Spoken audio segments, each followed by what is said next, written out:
Et on va poursuivre avec la belle histoire d'un instituteur de l'Ariège. De nos jours, on dit un professeur des écoles. Il s'appelle Pierre Vabre. Il y a quelques années, il avait fait un voyage au Vietnam.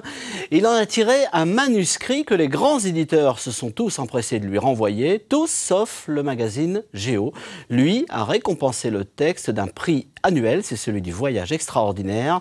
Le livre intitulé Petit homme est désormais dans toutes les librairies. À Foix, Laurent Winsbach avec Pascal Dussol.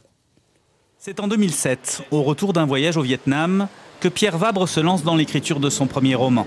Un récit qui fait le lien entre cette terre lointaine qu'il a adorée et celle où il vit et enseigne en tant qu'instituteur. Le cœur de l'histoire se passe en Ariège, puisque c'est la rencontre de deux adolescents avec un ancien Viet Cong justement qui s'est réfugié en France, qui a quitté le Vietnam avec des milliers de boat people qui se sont retrouvés en France et qui habitent aussi en Ariège. Ils vont se rencontrer par hasard, ils vont sympathiser.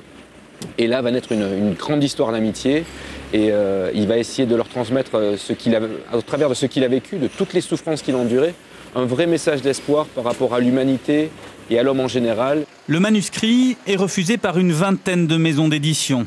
En France, le taux de publication d'un premier roman est à peine de 1 sur 2000.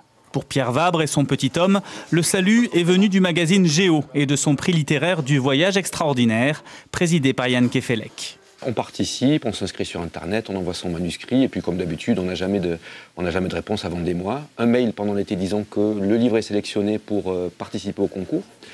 Et puis après, un beau jour, un coup de fil. J'étais à la piscine de Castillon en Couserans avec mes enfants. Je reçois un coup de fil de l'éditeur qui dit voilà, vous êtes dans les finalistes. Et puis très rapidement, ça s'est fait. On apprend qu'on est publié.